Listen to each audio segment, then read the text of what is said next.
Eso, ¿qué más? ¿Bien o no? Bienvenidos a todos los que nos están escuchando en Spotify, los que nos están viendo en YouTube o en las otras redes pues, que estamos pendientes. La verdad, muy contento del podcast de hoy, porque creo que tenemos un invitado, pues, a mi parecer, de lujo. Lo conocí hace ya unos 3 o 4 meses y la verdad me dejó impresionado, pues, como con su sabiduría, intelecto. Entonces, por eso quise invitarlo. Afortunadamente, hoy vamos a hablar de cosas que creo yo son positivas. Van a haber cosas que de pronto sean negativas, pero vamos a tratar de poner soluciones y cosas que nos sirvan a todos. Hoy estamos con Horacio Justo, así se pronuncia Horacio Justo. Así es. Perfecto, estamos con Horacio Justo, quien es fundador, miembro fundador de la Fundación Libre, director de la Resistencia Radio, argentino, entonces también es un honor pues que nos haya dedicado el tiempo. A mí personalmente me parece que, pues, que sos un tipo supremamente, sos muy humilde. La otra vez estaba viendo un video tuyo que pues, o sea, te hablaron y te dijeron, listo, Horacio, ya nos gustaría como darte la palabra, que digas lo que piensas. Y vos pudiste haber dicho como, no, listo, muchas gracias por invitarme, yo pienso esto y lo otro. No, vos arrancaste primero diciendo, no, yo primero quiero agradecer bastante la oportunidad de estar acá, por cumplirme el sueño de estar con estos representantes acá compartiendo panel. O sea, le agradeciste pues a Raimundo y todo el mundo. Entonces yo dije, como, qué agradable sujeto, qué tipo tan agradable. Entonces, Horacio, bienvenido hermano, ¿cómo estás? Muy bien, muchísimas gracias realmente por la invitación. Hace tiempo que te vengo siguiendo desde cerca, particularmente nuestra cruce, digamos, sano que hemos tenido de encontrarnos en el canal de Miklos Lukács, y eso permitió que conociese tu gran intelecto y tu gran capacidad de emprendimiento. Y creo que es un ejemplo para muchos jóvenes que de repente piensan de que uno necesariamente tiene que o depender de la familia, o depender del Estado, o depender de alguien para subsistir, y la realidad es que se puede ser exitoso en la vida sin perder esos valores, sin perder ese espíritu creativo y genuino del ser humano. Y eso es lo que yo veo en vos y lo valoro enormemente. Y Genial. respecto a lo que me planteas de la humildad, aclaro desde ya, la humildad nunca es tirarse a menos, sino es ser realista. Y hoy vamos a hablar un poco de la realidad. Hay con cuestiones negativas y con cuestiones positivas, pero la humildad es ser realista de dónde está posicionado uno, qué es lo que sucede hoy en Colombia, qué es lo que sucede en Argentina o en Perú, digamos. O sea, es como que las personas de repente no saben dónde están, y siempre es bueno un poco de memoria, un poco de historia para decir, bueno, de dónde venimos y hacia dónde vamos. Genial. Entonces, planteé algunas preguntas que tienen que ver con coyuntura actual, que no solo tienen que ver con Colombia, sino con varios países de Latinoamérica. Entonces, yo creo pues que ahí hay bastante para hablar. Yo primero quería como, o sea, cuando vos ves la cultura actual, la forma en la que nos comportamos, la forma en la que pensamos, la forma en la que nos relacionamos con los demás, pero la cultura, hablo de la cultura la sudamericana o latinoamericana, ¿cuál es como tu primera lectura sobre nuestra cultura? Claramente hay cosas que hacemos bien, también debe haber cosas que hacemos mal. Entonces, ¿cuál es tu lectura? ¿Qué piensas vos? A grandes rasgos, primero voy a enfatizar un punto específico, quizás me demore 30 segundos, pero creo que es importante para el que esté escuchando, para la audiencia, entender este punto. A veces se habla de cultura y no se dice, bueno, ¿qué es la cultura realmente? A veces damos por sentado que cultura puede ser desde una obra de Beethoven, lo cual es cierto, hasta la forma en la que bailan en Colombia, lo cual también es cierto, digamos, porque la cultura tiene tres grandes acepciones, y las tres acepciones coexisten simultáneamente. La concepción que es elitista, entiéndase, una persona culta que acumuló conocimiento y se separó del ego, se separó de aquellas bases iletradas. Esto es propio del Renacimiento del siglo XVI, lo que se ha cultivado en la mente, de ahí viene la palabra cultura. Y esto es importante porque la política siempre cosecha lo cultivado en este plano. Luego tenemos una concepción que es más propio de la estética. Recuerden que el espíritu humano se desenvuelve en tres grandes expresiones: la filosófica, la científica y la artística. Bueno, la cultura también hace esta visión artística, aunque comparte rasgo también con la ciencia y la filosofía, pero para eso ya tenemos que entrar a la tercera concepción. ¿Cuál es? La sociológica, la descripción de la sociedad, pero no cualquier tipo de descripción, porque poco importa describir las características genéticas de uno, por dar un ejemplo concreto, sino cómo se desenvuelve uno con el otro, donde ahí sí puede ser, bueno, discrimino a alguien por su color de piel, o por ejemplo, tenemos ciertas formas de rezar en determinadas partes con un determinado culto, por dar otro ejemplo. Entonces, estas tres concepciones son importantes porque así se entiende que coexisten. Y hoy podríamos hablar de la cultura, según la cultura latinoamericana. Yo prefiero a veces hablar por una cuestión propia de lo que yo considero que es lo válido, hispanoamericana, porque compartimos algunos conceptos con el viejo continente. Y diríamos que es ese campo subjetivo en el cual se desarrollan el credo, las formas de vida, las ideologías, la idiosincrasia de la comunidad. Y Latinoamérica es hermosa. Vamos a ser más generosos. Hispanoamérica es realmente hermosa. ¿Por qué?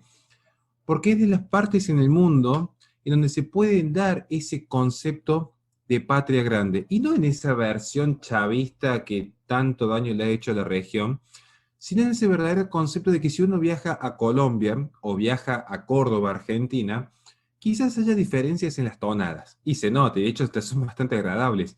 Digo, pero hay una suerte de fe compartida. Incluso hasta los que son ateos tienen una tendencia a decir, bueno, creemos en la solidaridad, creemos en el respeto a la propiedad, creemos que es bueno respetar esos preceptos negativos heredados de la cristiandad, no robarás, no matarás, no abusarás, no mentirás. Entonces, tenemos a su vez en esta región una cultura muy fuerte, incluso en términos jurídicos, compartimos esa herencia del derecho romano, los principios dulpianos, procurar bien y evitar el mal, vivir honestamente, dar a cada uno lo suyo, un principio elemental en la justicia retributiva, y más como vivimos en nuestra cultura actualmente. Y luego tenemos el fenómeno que es justo, que no me quiere ir a la parte jurídica, así que lo vamos a saltar, porque tendría que ponerme a explicarlo. Digo, pero lo que importa en este punto es que la cultura, como vemos hispanoamericana, está sentada en lo que podemos definir rápidamente. Aún para los ateos aplica esto. Una moral tendiente a congraciarse con la cristiandad. Aún el que es ateo comparte estas formas de vida con estos preceptos negativos, un sistema jurídico heredado del derecho romano, un sistema político propio de las repúblicas y un sistema que puede decir filosófico heredado del sistema greco-romano, digamos. Entonces es bueno entender esto. Y esto quizás está en jaque hoy en día. Hoy quizás en el siglo XXI, en pleno globalismo, en un auge de las izquierdas que están constantemente floreciendo en distintas partes del mundo, que terminan siendo funcionales a un macroimperio como puede ser en este momento, y se viene rápidamente a la mente la ONU, aunque no tenga poder decisivo, es muy particular la estructura del derecho internacional. Lo cierto es que hoy estas culturas están llamadas a desaparecer. ¿Por qué? Y con esto quisiera como cerrar para que se entienda. Porque hemos visto que hay un florecimiento de grandes virtudes en la cultura hispanoamericana. Insisto, la solidaridad, la vecindad, el sentir comunitario, el sentido de pertenencia, la historia, la tradición, el credo.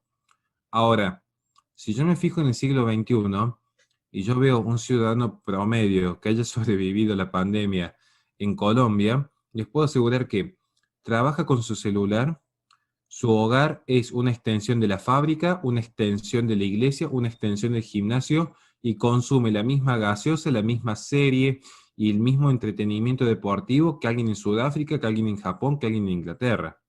Entonces ya no hay como una diferencia sustancial. Es decir, uno antes veía a alguien en Colombia y decía, bueno, ¿qué es lo que dice? Bueno, toman un muy buen café. Y se venía a Argentina y dicen, toman muy buen mate. Y hoy lo que veo es la misma marca de gaseosa en cada mesa, estés en Colombia, en Argentina. Entonces, uno diría, esas son las bondades de la globalización, el comercio, más puestos de trabajo, sí, pero a veces cosas muy positivas como esta, puestos genuinos de trabajo, mayor proliferación o prosperidad económica, pueden aparejar una pequeña pérdida de la cultura o una transformación, porque la cultura no se pierde, se transforma necesariamente, somos seres culturales, y esto puede aparejar a veces que sea la puerta de apertura a un problema mayor. ¿Por qué? Porque en la posmodernidad no se venden bienes y servicios. Puede ser como antes. Fíjense en un ejemplo tontísimo. Piensen en la marca de gaseosa más conocida del mundo. Antes, uno seguía siendo argentino y compraba esa gaseosa, pero se comía un asado y en Colombia tomaban un café y tomaban esa gaseosa en la plaza, pero cada uno mantenía lo que realmente creía que era moralmente válido. Hoy esa marca de gaseosa vende una idea totalmente progresista en su publicidad, al igual que otras productoras de televisión o que todos saben a cuál me refiero que se ve en stream. Entonces, hoy lo que se vende en la postmoderna son ideas, y a su vez ideas identitarias, que llaman a reemplazar esta cultura.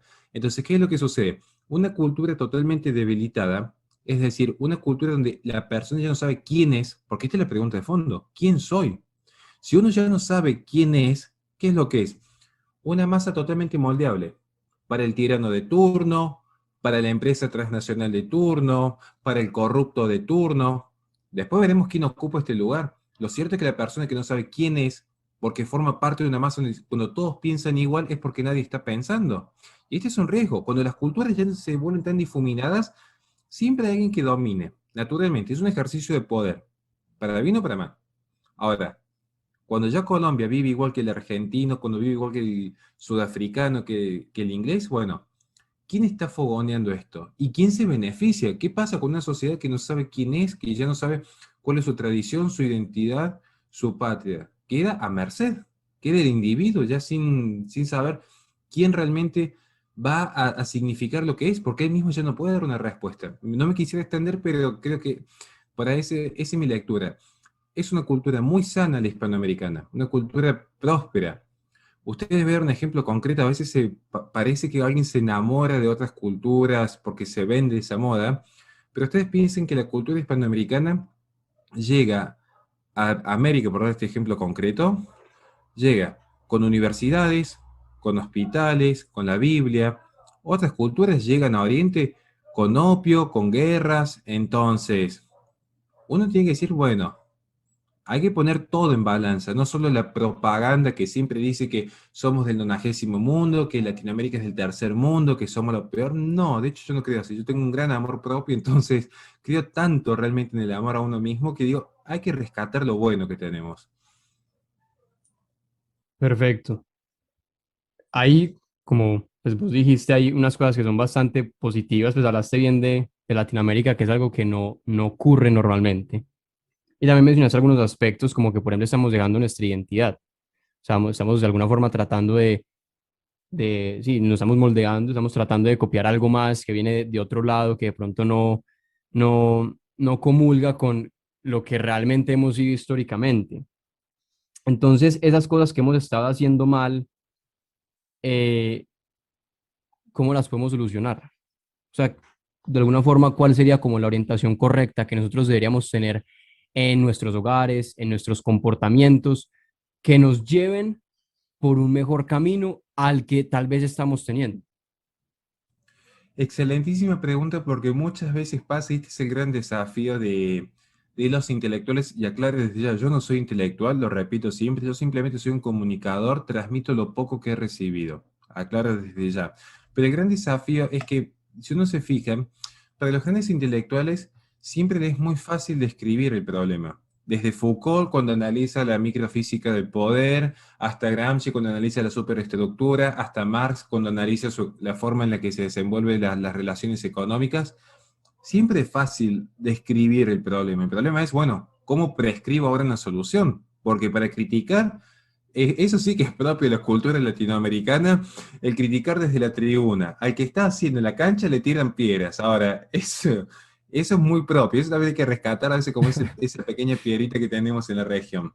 Pero bien, ¿cuál sería quizás el camino más sano? Porque hay muchas formas de resolverlo. Uno trata de buscar la forma más sana, la forma más prudente, prudente como Ícaro, digamos. Ni tan bajo como una larva para ser absorbido por Poseidón, ni tampoco coqueteando en ser como dioses para que Apolo quemase las alas. Uno tiene que ser un vuelo prudente y mesurado. Entonces, ¿qué es lo que se necesita? Yo siempre parto de que lo fundamental es si vivimos en un sistema cultural netamente idealista, es decir, partimos de que la idea es el absoluto perfecto racionalista propio de una revolución francesa, si vamos al caso, pero trasladándolo en términos más sencillos a la realidad, esta idea de, bueno, solo la palabra basta, es decir, solo con que yo, por ejemplo, me autoperciba mujer, soy mujer, y esto genera algunos problemas. Para que se entienda cómo llegar a la solución, tenemos que describir bien el problema. Nosotros tenemos quizás dos grandes problemas en el continente. Para que se entienda, en la región de Latinoamérica quizás tenemos dos grandes problemas que son heredados de este idealismo. El idealismo es decir, bueno, no existe nada objetivo, no existe nada externo, no existe nada concreto allá afuera. Lo que existe es cómo nosotros interpretamos lo que está allá afuera. Y desde la palabra y el discurso construimos la realidad. Bueno, este quizás es el problema principal que tiene la región.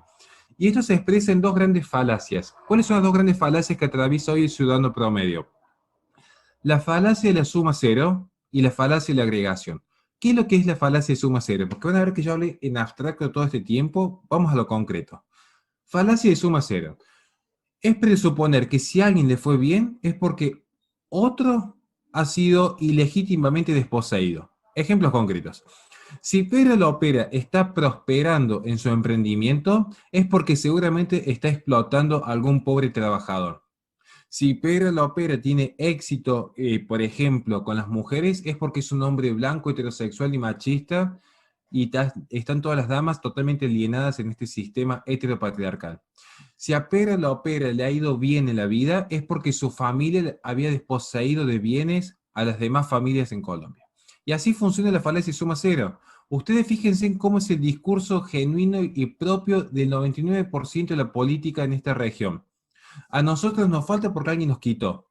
Si Latinoamérica está fundida, esto lo tomamos de Galeano, que de hecho se retracta al final de su vida, pero si Latinoamérica está mal es porque los países anglosajones la explotaron, porque la corona española le robó el oro, porque el hombre blanco colonizó mentalmente a los indígenas de la región. Esta es la idea de suma cero. Este es un problema grave. Y luego viene la falacia de la agregación, que esto también es heredado de la Revolución Francesa. Dicen, bueno, la libertad es buena, ¿estamos de acuerdo? Sí.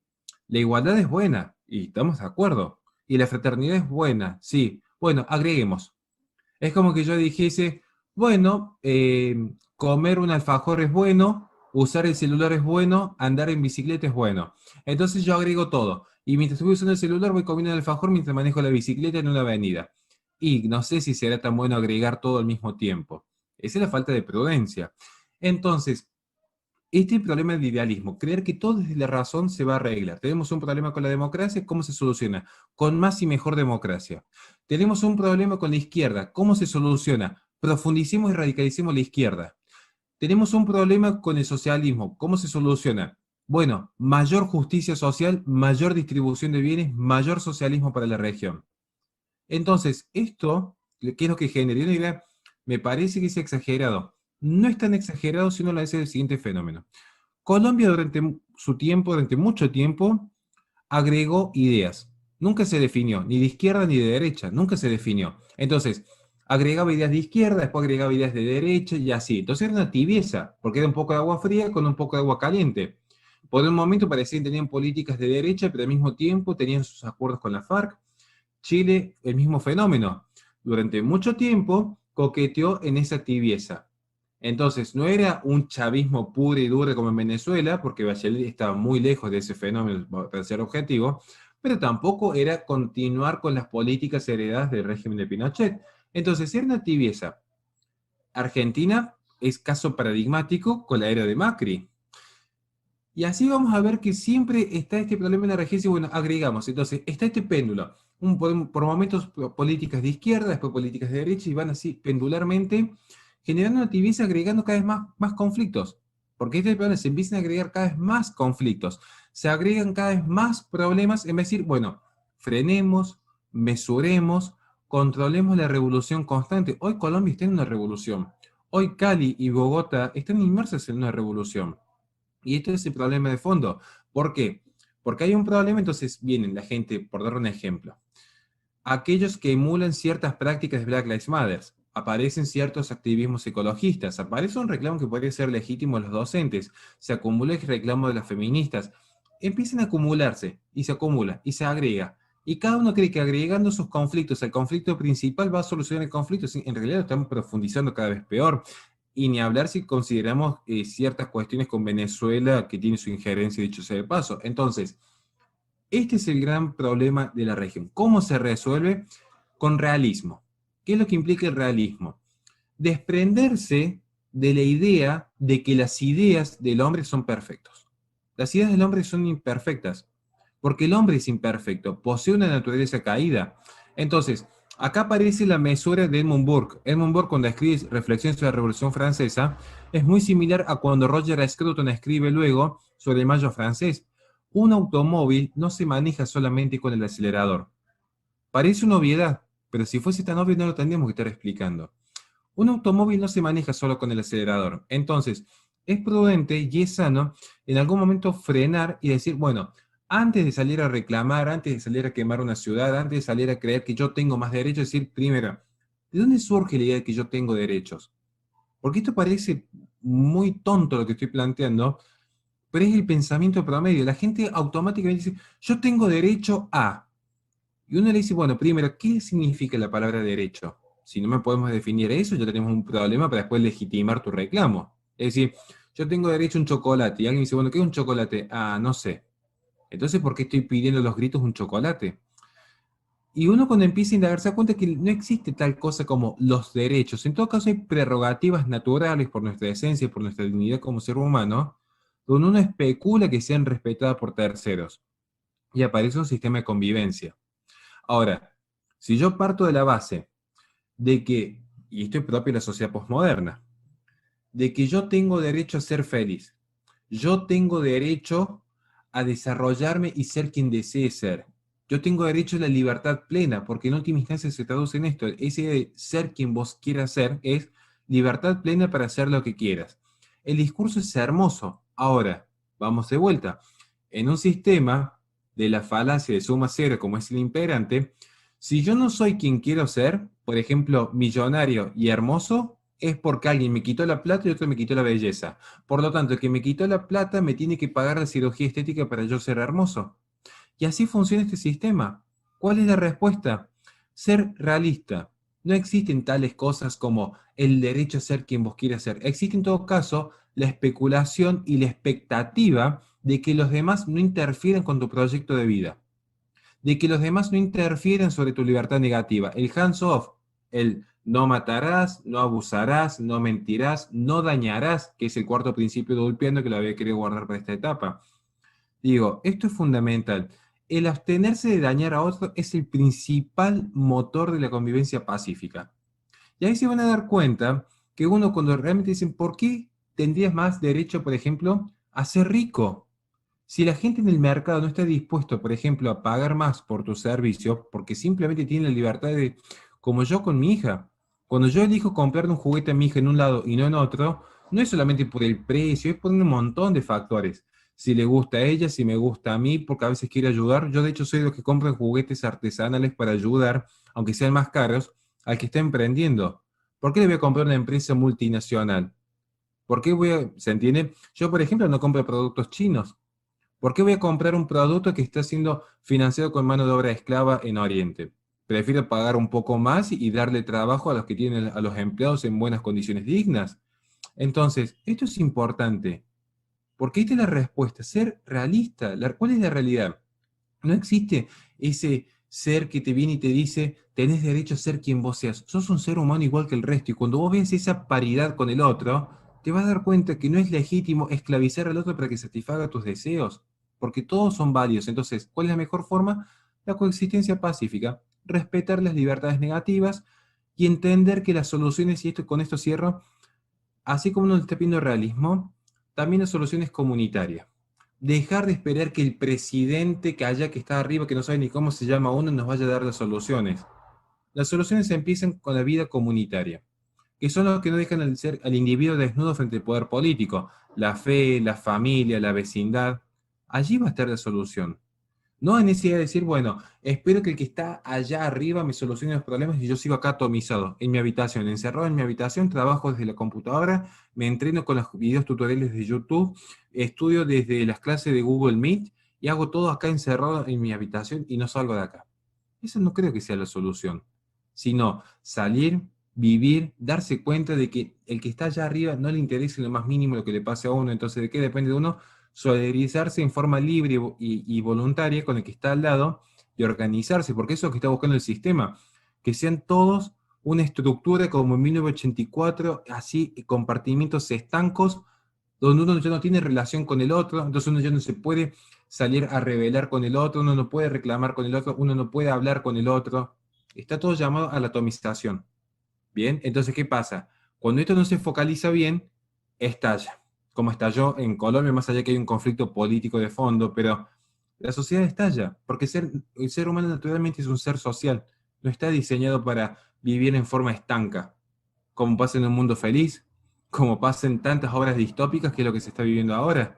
la persona perdiendo su esencia, perdiendo el quién soy, creyendo que es una simple unidad de consumo y de tributo. Entonces, ¿qué hacen las personas? Si no están consumiendo, están tributando, hasta que llega una explosión, porque ya no se tolera más esta situación.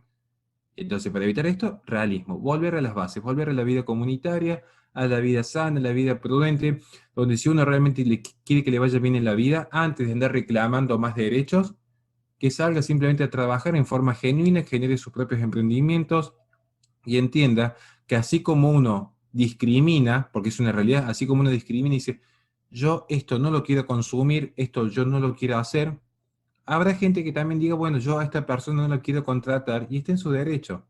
Y está en su derecho también que diga, bueno, yo a esta familia sí la quiero ayudar. Pero siempre entender que la solución viene de uno, no del poder político, que de hecho es por definición parasitario. El otro día estaba viendo una cuenta en Instagram, se llama Create Strong Men, me encanta esa cuenta.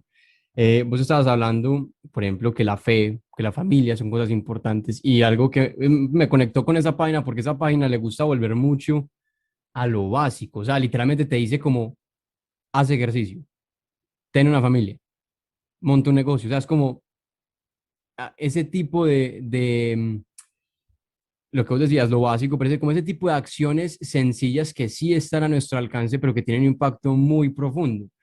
Yo quería, o sea, mencioné sobre todo esto como para saber como cuál es su perspectiva ante eso, en el sentido de que me gusta proponer soluciones muy específicas, claras, que la gente diga como, vea, haga esto. Entonces, por ejemplo, cuando yo te menciono ese tipo de cosas, familia, hacer ejercicio, tal vez levantar peso, tener un negocio, ¿eso por qué es importante? ¿O qué piensas de eso? O sea, ¿sí me entendés? Totalmente de acuerdo, totalmente de acuerdo. Pero le voy a explicar por qué. Porque en el fondo hay algo que esto es propio de lo que se habla en su momento. Cuando hablamos de esta idea del idealismo, hay un momento en el que la idea colisiona con la realidad. Hay un momento en el que la idea colisiona. Y el ser humano naturalmente se va a generar un impacto violento, es lo que es. Pierre Bourdieu hablaría de la violencia simbólica. Entonces, el sistema va a buscar diezmar esta violencia simbólica. Cultura de la cancelación, el tema de la censura y la big data, el tema de los algoritmos, buscar que la persona crea que es libre. Y esto es importante lo que vienes planteando, pero para entrar al tema de la familia quiero dejar en claro esto. Porque en la sociedad posmoderna el ser humano vive en una ilusión. El hombre se cree libre. Lo más parecido que pueden llegar a ver es The Truman Show. Durante mucho tiempo se creyó que era una vida genuina. El hombre posmoderno, a diferencia del hombre mediocre de Ortega y Gasset, el hombre posmoderno se cree a sí mismo original. Forma parte de una masa, pero se cree original. Cree que su vida es única, cree que su existencia importa más que el resto, que es el ser más importante del universo, que es el ombligo del mundo. Y esto es común, y uno lo ve en las redes sociales constantemente. Porque las propias redes sociales, por dar este ejemplo específico, tienden a esta idea del narcisismo, de enamorarse de una imagen, un proyecto estético como lo plantearía Lyotard, un proyecto estético que de hecho se diluye en las manos. No en vano Sigmund Bauman lo toman como la modernidad líquida. No hay nada sólido, es una ilusión. Es una dictadura de algoritmos. Las personas se creen libres porque dicen yo tengo la libertad para elegir qué ver en YouTube o para ver en Twitter o en Facebook lo que deseo. Cuidado, que las plataformas tienen también una agenda marcada en pos de ciertas ideas, y bien se comprobó en las elecciones de Estados Unidos. Y de hecho, los macrocapitalismos, o digamos, este metacapitalismo, tiene una tendencia al oligopolio. Ejemplos concretos, Amazon, Twitter, Facebook, que incluso terminan cooperando con el Estado en pos de mantener ciertas prerrogativas. Si les molesta la palabra capitalismo, bueno, estos grandes consorcios financieros, estas grandes empresas, tienen una tendencia al oligopolio, a eliminar cualquier competencia por mecanismo que sea. Y las personas quedan inmersas en esta lógica. Entonces, ¿por qué viene planteado lo de la familia?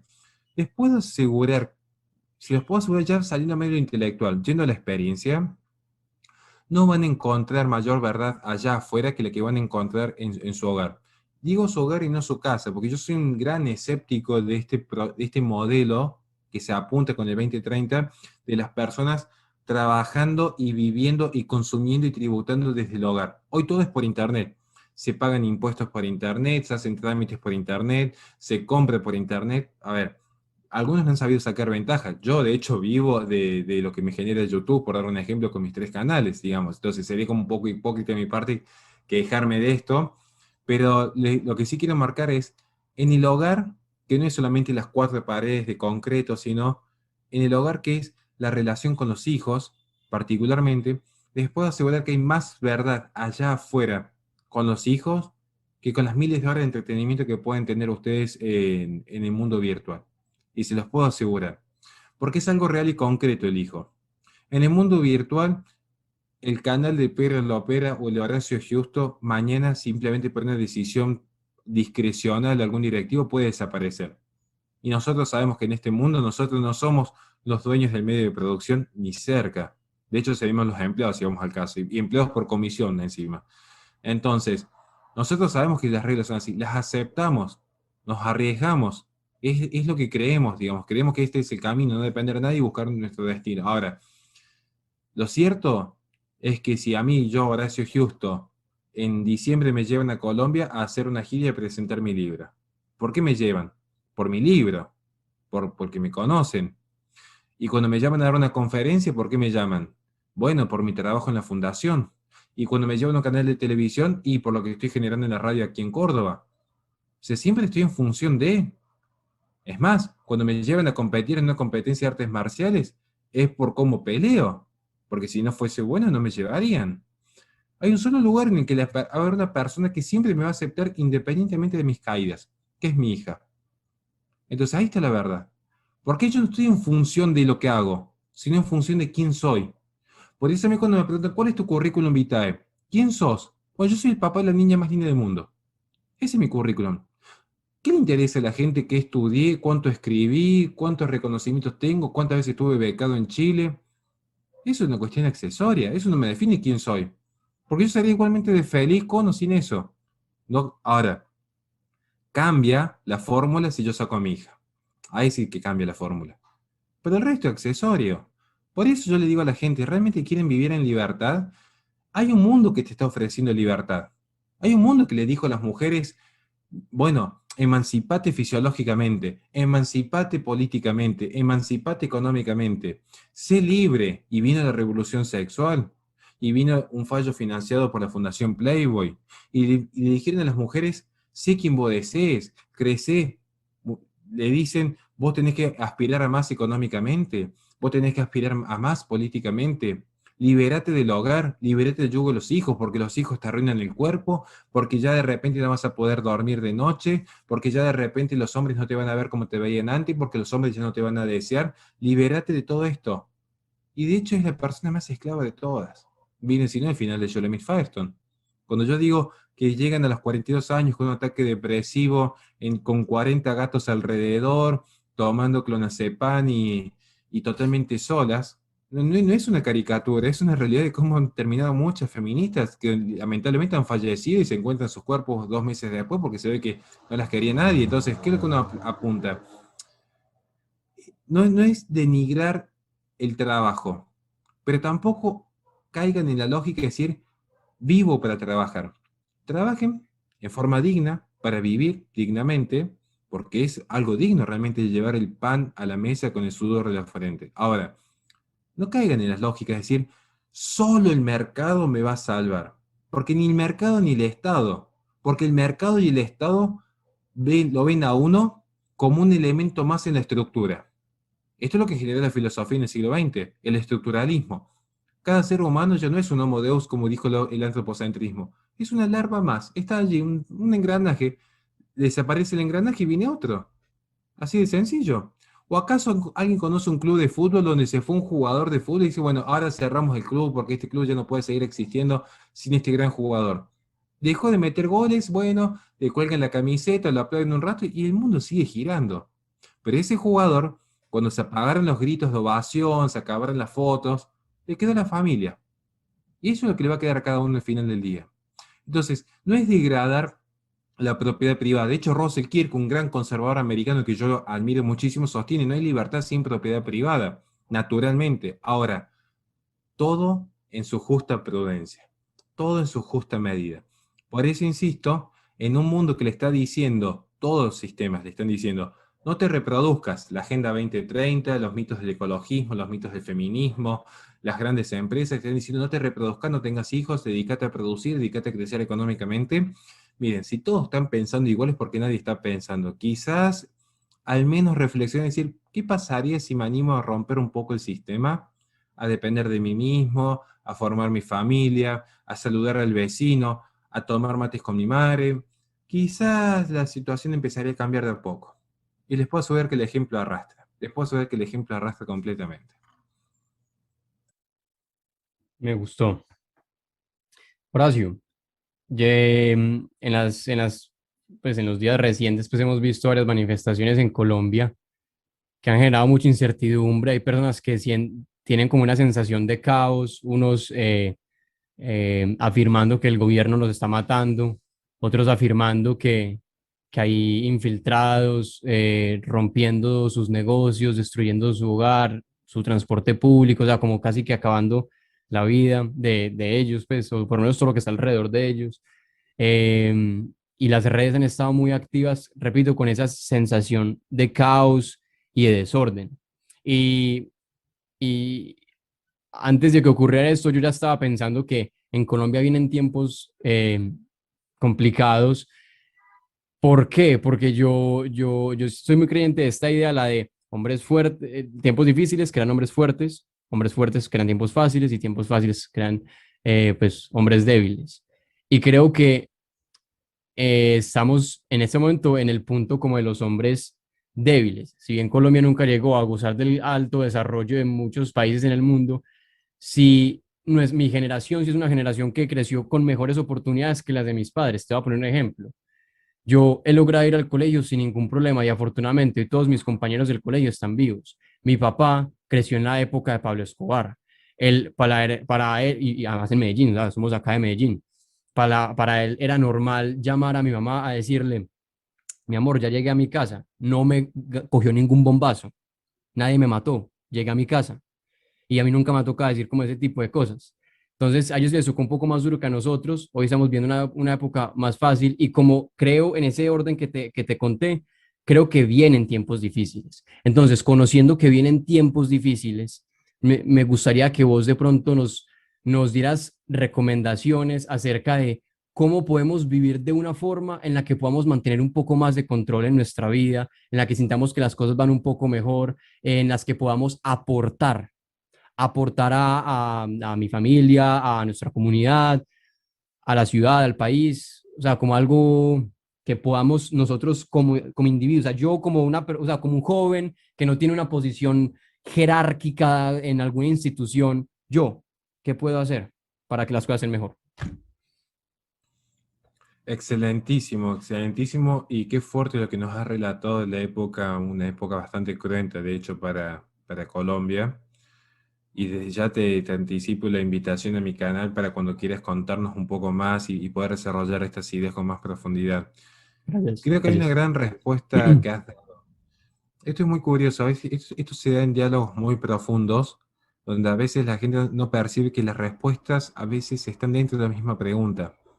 Porque, bueno, ¿qué puedo hacer yo para que el mundo sea mejor? Es una gran iniciativa. Y la respuesta está allí, en el yo. En ese yo, que muchos piensan que el yo es simplemente una palabra de dos letras, en realidad hay todo un desarrollo filosófico detrás de qué significa el yo. La gran discusión de dónde está la identidad y dónde está la conciencia. Y no es una discusión de clubes de autoayuda de la posmodernidad para vender algún librito barato en una terminal de colectivo, sino que es una discusión que se viene dando incluso desde tiempos presocráticos. ¿Qué es la conciencia? ¿Cuánto está conectado el uno con el cosmos? ¿Cuánto uno sabe lo que está sucediendo alrededor? Hoy de repente hay personas que pueden llegar a saber cuánto está el Bitcoin y no sabe, por ejemplo, el cumpleaños del hijo. Y esto yo lo he visto de cerca. Entonces, el yo es fundamental. Pero ahora, ¿ese yo está conectado a lo virtual, a lo ficticio o al mundo real? La gente que ha salido a manifestarse en Colombia, ¿saben realmente por qué se están manifestando? ¿Saben realmente cómo funciona un Estado? ¿Por qué se suben los impuestos? ¿Por qué se bajan los impuestos? ¿Qué se financia con cada impuesto? ¿Qué sucede cuando un país entra en déficit fiscal? ¿Qué sucede cuando un país entra en déficit monetarios? Cuando se rompe la disciplina fiscal y monetaria, ¿qué sucede con la economía? Entonces, ¿cuánto uno realmente sabe? La gente que dice, yo tengo mis derechos. Bueno, ¿qué es un derecho? Definime la palabra derecho, definime la palabra yo. O sea, después de que yo a más de uno le digo, ¿qué significa yo, filosóficamente hablando? Y ya empiezan a tambalear. Entonces, vienes planteado vos un tema que yo creo que es fundamental. Para los que quieren realmente sobrevivir, porque se vienen tiempos muy duros, pero ¿saben por qué se vienen tiempos duros? Porque no van a ser tiempos como las generaciones pretéritas, que se enfrentaron a combates bélicos. Y esto es importante. Acá se han enfrentado a combates bélicos, pero era una sociedad disciplinaria. En la sociedad disciplinaria de tus padres y mis padres, la sociedad disciplinaria de las generaciones anteriores, había un sistema que les decía, esto no lo podés hacer, entonces si haces esto, estás excluido. Por ejemplo, el no robarás, quien robaba, excluido, iba a la cárcel. Ejemplo muy gráfico de una sociedad disciplinaria.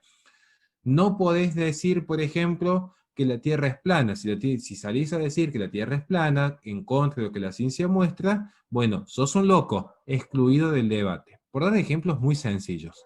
Ahora, hoy es un tema muy complejo. ¿Por qué? Primero, porque es una sociedad autodisciplinaria. ¿Qué significa? Yo me tengo que disciplinar a mí mismo. Yo tengo que poder, yo tengo que emprender, yo puedo, yo hago, yo me muestro en el mundo como un ser superior, yo creo mi discurso, yo me autopercibo como deseo, yo constituyo mi propia realidad. En parte sí y en parte no. Porque ¿cuál es el tema? En parte es bueno este pensamiento en cuanto a una forma de mostrar vigor, pero en parte es malo porque en el fondo lo que le están diciendo a la sociedad es que cada individuo sea, muy entre comillas, su propio jefe, pero es una ficción porque el sistema sigue operando. ¿Y cómo opera este sistema? Bajo la ilusión de que cada persona tenga el cúmulo de derechos y de libertades. Esto genera una sociedad caprichosa, una sociedad infantilizada. Por eso van a ver que cada vez más se ven adultos de 40 años jugando a la computadora y discutiendo con los niños ratas en el Counter-Strike, y cada vez se ven menos personas de 30 años formando familia y desarrollándose, entendiendo que en la vida en familia es una vida de sacrificio y renuncia. Es muy raro que se escuche hablar de la renuncia. Uno cuando es un empleado y uno asume, en mi caso a mí que también soy empleado de medio tiempo, uno renuncia a decir, bueno, yo no me puedo levantar la hora que quiero. Porque yo en el caso mío, como soy autónomo, por ejemplo, con la fundación, me puedo quedar trabajando hasta las 5 de la mañana y el otro día me levanto a las 12 y sigo trabajando. Uno cuando es empleado cumple horario, uno renuncia. Uno cuando se casa y dice, bueno, yo renuncio a acostarme con tal o cual mujer. Uno cuando de repente es papá, uno renuncia a dormir de noche porque el bebé va a llorar cada 2 horas. Entonces, es el tema, que la fortaleza requiere renuncia. Y el que es su propio jefe, pero ya no en ese sentido propio de la economía, sino este discurso filosófico, es decir, yo puedo con todo, yo me valgo a mí mismo, el jefe nunca renuncia, porque es el jefe, renuncia a los trabajadores que no se sienten cómodos. ¿Cómo el jefe renuncia a su propia empresa? Entonces, esta es la mentalidad que hay de fondo. ¿Cómo se sobrevive a una sociedad así? Entendiendo que hay una sociedad que ha fomentado ese pensamiento débil, ese pensamiento del niño caprichoso, de la eterna infancia, del adulto que no quiere crecer ni madurar, el adulto que quiere trabajar, vivir con los padres para juntar más dinero y viajar por el mundo. ¿Cuánta gente conoce cada uno que esté escuchando esto? Jóvenes a los 20 años diciendo, estoy ahorrando para irme de viaje, y cuántos conocen que dicen, estoy ahorrando para comprarme una casa a los 20 años. Digo, pues yo me compré mi casa a los 22, o sea que en eso sí me siento como bastante orgulloso, digamos. ¿Pero por qué? ¿La mentalidad cuál es? El viaje, la revolución. Entonces, están todos con esa mentalidad de revolución. Hoy está de moda el veganismo. Entonces, sale un pobre conejo así humanizado y todo el mundo llorando. Ahora, nadie dice, ¿es grave el maltrato animal? Bueno, para mí sí que es grave. Pero si a mí en algún momento me conmueve más un caballo que un niño de 5 años buscando basura, yo creo que me tengo que empezar a repensar algunas cuestiones, digamos. Ahora, lo que sucede con esta sociedad es una sociedad podríamos decir, copito de nieve, porque están todos tan empoderados que de tanto empoderamiento vivieron entre algodones, porque hoy, de tanto empoderamiento, de tanta libertad, de tanto sé quien vos quieras ser, de repente una novela como la de Homero, que es fantástica, la de Dante Alighieri, o incluso clásicos como Blancanieves, son cancelados. ¿Por qué? Porque ofende. Porque, ¿cómo a mí que soy mi propio jefe, como un subalterno? Porque si yo soy mi propio jefe, esta es la lógica. Si yo soy mi propio jefe, ¿qué significa? Que el resto del mundo son todos empleados y están a mi servicio. Si yo tengo mis derechos absolutos de propiedad por donde nadie me puede ofender y alguien me ofende, ya hay un problema. Porque no es lo mismo que yo diga, yo creo en Dios, y Pedro la Opera dijese, yo no creo en Dios, entonces tendríamos una discusión, a que yo diga, yo soy Dios. Porque cuando yo diga, yo soy Dios, y Pedro la Opera diga, yo no creo en Dios, está negando mi existencia. ¿Cómo un subalterno va a negar quién soy? ¿Cómo si yo soy mi propio jefe me va a negar Pedro la Opera mi magnanimidad, mi excelencia? Entonces, esto es una paradoja. Se presenta al mundo una sociedad empoderada, fortalecida, y es la generación más débil de todas. Tan débil que los ofende una novela escrita hace 5.000 años atrás, tan débil que los ofende un poema griego, tan débil que los ofende una obra literaria de Dante Alighieri, los ofende un beso de un príncipe a una princesa en un cuento para niños. Este es el tema de fondo. Entonces, ¿cómo se sobrevive? Siendo realista. ¿Cuál es la realidad? Que yo no soy menos que nadie. Buen punto. Tampoco soy más que nadie. Entonces, como hay una puja de deseos, hay que aprender a vivir en tolerancia. ¿Y quién tolera? El que es humilde. El soberbio es el que dice, no, ¿cómo me vas a ofender? Uno tiene que aprender a tolerar. A ver, esta es la historia de la vida, vamos al caso del cristianismo. Así, bueno, tiene que ponerle otra mejilla. Porque, ¿qué pasa?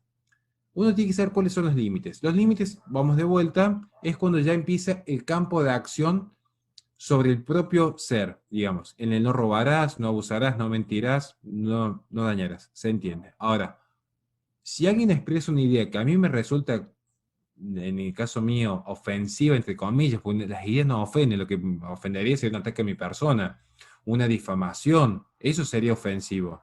Si yo empiezo a hablar mal de la empresa de Pedro la Opera, lo estoy perjudicando económicamente porque le estoy quitando clientes, lo estoy injuriando.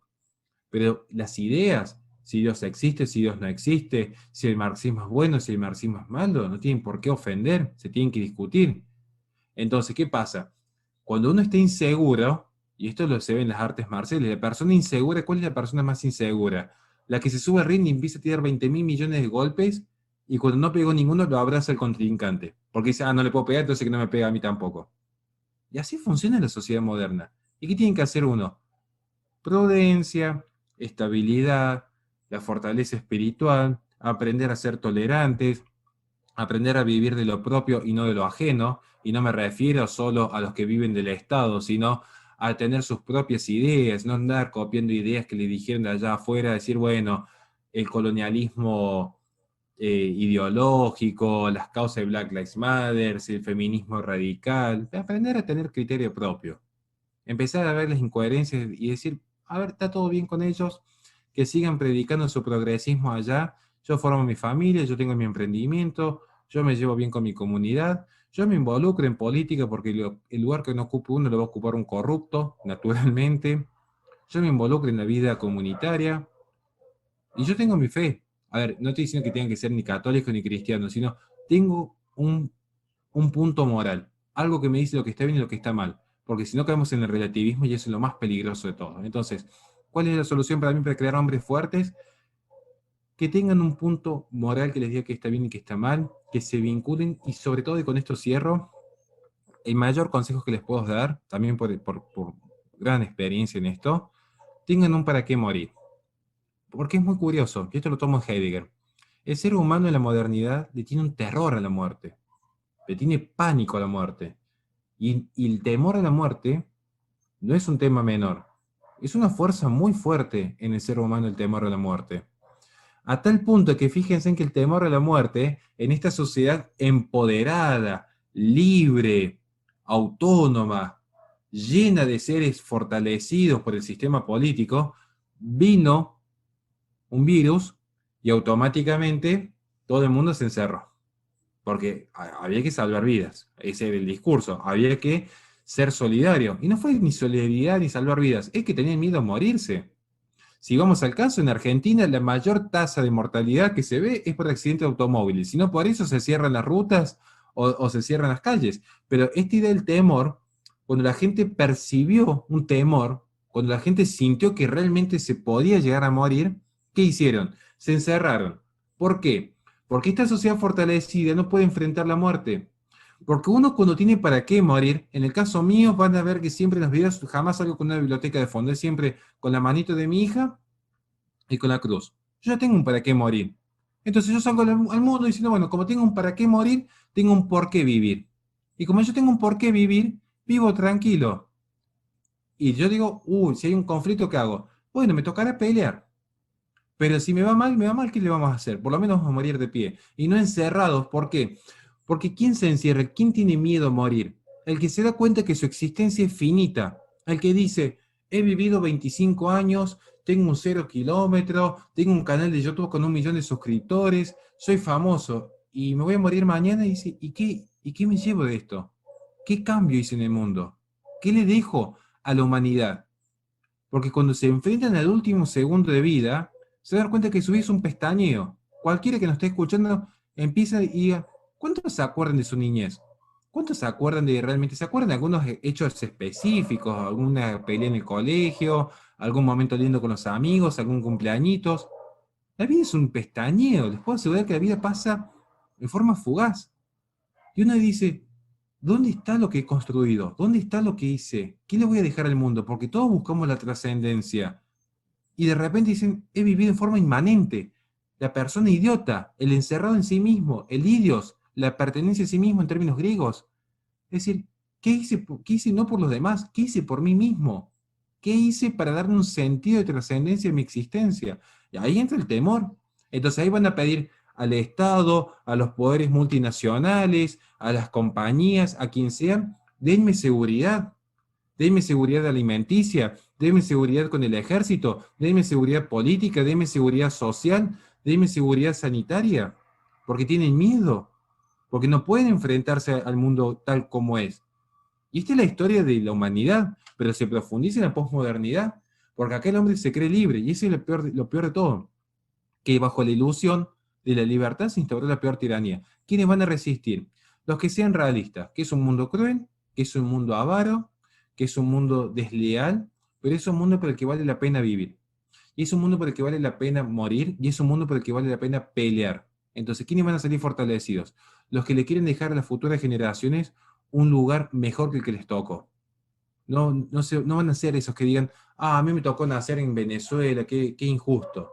No, bueno, a ver, sí, es injusto, lamentablemente, pero algo tenés que hacer. Estás en Colombia y es injusto lo que está pasando, sí, pero algo vas a hacer. Es como decir, porque yo cuando empecé artes marciales, el más grandote me pegaba a mí, entonces yo le voy a pegar al más chiquito, yo también voy a ser igual de idiota. No, podés cambiar las cosas. Dios te puso ahí para ver qué podés hacer vos con eso. Seguirte quejando y relamiendo las heridas o decir, bueno, me levanto y vamos a ver qué pasa. Y si te caes, te caes. No vas a ser ni el primero ni el último que se cae. Pero por lo menos te fuiste de pie y no arrodillado con miedo a la muerte. Eso, perdón si me extendí, pero quería dejar ese mensaje final. No, no, no tengo, no salgo en mi canal de YouTube con libros atrás o con una biblioteca, salgo con la mano de mi hija y con la cruz. Esa frase me encantó.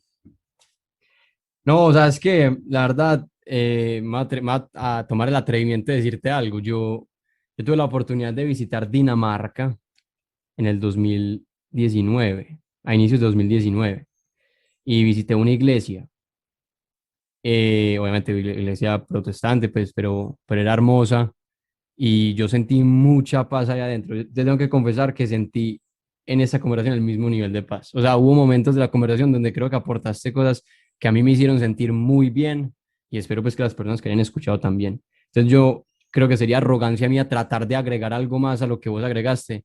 Entonces quiero que lo dejemos ahí y quiero que también nos digas, Horacio, ¿dónde podemos encontrarte en redes sociales? ¿Cómo podemos seguirte, aprender más de vos? ¿Tenés algún libro que debamos comprar? ¿Algo que vamos a escuchar tuyo?